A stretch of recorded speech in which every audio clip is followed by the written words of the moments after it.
Hey guys, welcome back to my channel.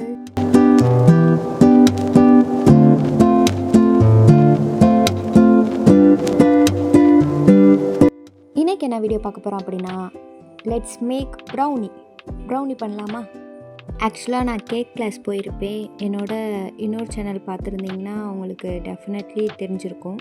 ஆனால் நான் cake class தான் போனேன், ப்ரௌனி கிளாஸ் போல. I just try brownie. எதை பார்த்து அப்படின்னா அஃப்கோர்ஸ் யூடியூப். ஸோ யூடியூப்பை பார்த்து எப்படி ப்ரௌனி பண்ணுறோம் அப்படின்றத இந்த வீடியோவில் பார்க்க போகிறோம். ஸோ டோன்ட் ஸ்கிப் பண்ணாதீங்க. நீங்களும் என்னைய மாதிரி ப்ரௌனி ஆல்ரெடி செஞ்சுருக்கீங்க அப்படின்னா பிளாக் கலர் ஹார்ட் வேணாம் ப்ரௌன் கலர் ஹார்ட் கமெண்ட் பண்ணுங்கள், பண்ணலாம்.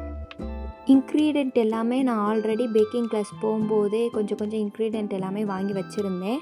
ஸோ அந்த இன்க்ரீடியண்ட் எல்லாமே எனக்கு இதுக்கு யூஸ் ஆச்சு. ஸோ நான் வீடியோவில் ஆட் பண்ணும்போதே இந்த இன்க்ரீடியண்ட் அப்படின்றத இந்த இடத்துல டெக்ஸ்ட் பண்ணி போட்டுறேன். ஆல்ரெடி நீங்கள் என்னோடய விஷன் போர்ட் வீடியோ பார்க்கல அப்படின்னா இந்த இடத்துல ஷோ ஆகும், கண்டிப்பாக பார்த்துருங்க. அந்த வீடியோல நான் எப்பனா விஷன் போர்ட் மேக் பண்ணேன், என்னென்ன ஆப்னா டூல்ஸ்னா யூஸ் பண்ணேன், என்னென்ன ஆப்னா யூஸ் பண்ணி எடிட்டிங் ஆப் எல்லாமே அந்த இடத்துல சொல்லிருக்கோம். ஸோ மறக்காம இந்த கிளிக் பண்ணி விஷன் போர்ட் வீடியோவை பாருங்க. அப்படியே நம்மளோட வீடியோவை சப்ஸ்கிரைப் பண்ணிடுங்க, லைக் பண்ணிடுங்க, பெல் ஐகானை கிளிக் பண்ணிடுங்க. வாங்க வீடியோக்குள்ள போகலாம்.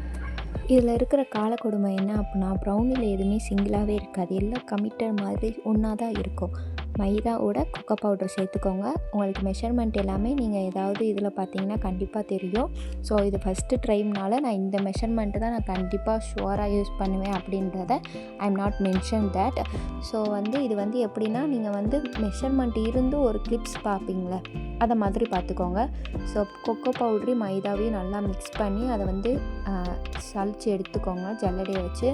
மெயின் திங்ஸ் நீங்கள் நார்மலாக யூஸ் பண்ணுற ஜல்லடை யூஸ் பண்ணக்கூடாது, இதுக்குன்னு தனி ஜல்லடை வச்சுக்கோங்க. பட்டர் கூட சாக்லேட்டை வச்சு டபுள் பாயில் மெத்தடில் நீங்கள் மெல்ட் பண்ணிக்கோங்க. நான் ஆல்ரெடி சொன்ன மாதிரி நீங்கள் இதுக்குன்னு தனியாக ஒரு ஜல்லடை வச்சுக்கோங்க. அதான் மெயின். இந்த மாதிரி ஒரு கேப்ப மாவு மாதிரி வந்திருக்கும் ப்ரௌன் கலரில். டபுள் பாயில் மெத்தடில் மெல்ட் ஆகிக்கிட்டு இருக்க பட்டரை நீங்கள் பட்டரையும் சாக்லேட்டையும் நல்லா மெல்ட் பண்ணிக்கோங்க. இந்த மாதிரி நான் இதில் என்ன தப்பு பண்ணிட்டேன் அப்படின்னா சாக்லேட் அப்படியே போட்டேன். அப்படி போடக்கூடாது, நல்லா ரொம்ப குட்டி குட்டியாக சாக்லேட்டை கட் பண்ணிவிட்டு போட்டிங்கன்னா உங்களுக்கு ஈஸியாகவே மெல்ட் ஆகிரும். இது ஒரு சின்ன டிப்ஸ் மாதிரி. ஆனால் இது லேட் ஆகும். நான் என்ன பண்ண மாதிரி பண்ணிங்க அப்படின்னா அதுக்கடுத்து பீட்டரில் எக்கு ஆட் பண்ணும்போது எக்கோட ஒயிட்டு அந்த எக்கில் தனியாக ஒரு கொஞ்சோண்டு ஒயிட் இருக்கும், அதை எடுத்துடுங்க. வெனிலா எசன்ஸ் எதுக்காக யூஸ் பண்ணுறோம் அப்படின்னா அந்த எக்கோட ஸ்மெல் தெரியக்கூடாதுன்றதுக்காக. ஸோ இது ரெண்டையும் நல்லா பீட் பண்ணிக்கோங்க.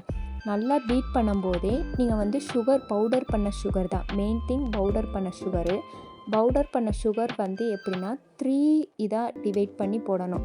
ஃபஸ்ட்டு கொஞ்சோன்னு போடணும், நல்லா பீட் பண்ணுங்கள். அடுத்து கொஞ்சோன்னு நல்லா பீட் பண்ணுங்கள், அடுத்து கொஞ்சோன்னு போடணும். இந்த மாதிரி 3 அந்த பவுடர் பண்ண சுகரை டிவைட் பண்ணி போடணும். நல்லா அந்த சுகர் மெல்ட் ஆயிரும். அந்த சுகர் மெல்ட் ஆனதுக்கப்புறம் அந்த சுகரோட சேர்த்து நீங்கள் சளிச்சு வச்சுருப்பீங்களே அந்த மைதாவும் கொக்கோ பவுடரும் அதையுமே அதே மாதிரி 3 டிவைட் பண்ணி போடணும். ஃபஸ்ட்டு கொஞ்சோன்னு போட்டுட்டு விஸ்கால் நீங்கள் ரைட் சைடு ஃபஸ்ட்டு சுற்ற ஆரம்பிக்கிறீங்கன்னா ரைட் சைடு மட்டும் தான் இது பண்ணும். கொஞ்சம் நேரம் கை வலிக்குது, நான் லெஃப்ட்டு சைடு தூக்கி இது பண்ணுறேன், இங்கிட்ட ஆட்டுறேன் அங்கிட்ட ஆட்டுறேன்னு ஆட்டக்கூடாது. இது ஒரு டிக்ஸு. அந்த மாதிரி 3 இதாக நீங்கள் டிவைட் பண்ணி அந்த மாவை போட்டு கொஞ்சமாக இது பண்ணும். நான் இதில் பார்த்துருந்தீங்கன்னா ஸ்பீடு வச்சுருப்பேன், ஆனால் நான் ரைட் சைடு மட்டும்தான் இது பண்ணியிருப்பேன், லெஃப்ட் சைடு எதுவுமே இது பண்ணல. ஸ்பேச்சுலா ரொம்ப ஸ்ட்ராங்காக இருக்கிற ஸ்பேச்சுலா யூஸ் பண்ணுங்கள். அதுக்கடுத்து மெல்ட் பண்ண பட்டர் ரொம்ப ஆறுனதுக்கப்புறம் நீங்கள் அதோட ஆட் பண்ணி ரெண்டையும் மிக்ஸ் பண்ணிவிட்டு டின்னில் நீங்கள் போட்டுடலாம் ப்ரௌனிக்காக. அதுக்கடுத்து ஓடிஜி அஸ் யூஷுவல் நீங்கள் எந்த செட்டிங்ஸில் வைப்பீங்களோ அதை வச்சுட்டு ப்ரௌனியை 20 or 30 மினிட்ஸ் இது பண்ணுங்கள். ஒவ்வொரு ஓடிஜி ஒவ்வொரு மாதிரி.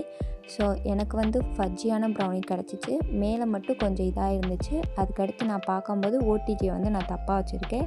ஸோ உங்களோட ஓடி செட்டிங்ஸை பொறுத்து நீங்கள் கரெக்டாக வைங்க, செம்மையாக இருக்கும். எனக்கு ரொம்ப நல்லா இருந்துச்சு இந்த ப்ரௌனி. நிறைய பேர் காம்ப்ளிமெண்ட்ஸ் கொடுத்தாங்க, இது நல்லா இருக்குது, இந்த ப்ரௌனி நல்லா இருக்குன்னு. நான் ஃபஸ்ட் டைம் கேக் கிளாஸ் போய் கூட கேக் செய்யாமல் ப்ரௌனி தான் செஞ்சேன். உங்களுக்கு இந்த வீடியோ பிடிச்சிருந்தா பிளாக் கலர் ஹார்ட்டை கமெண்ட் பண்ணுங்கள். ஃபார் யுவர் வாட்சிங்.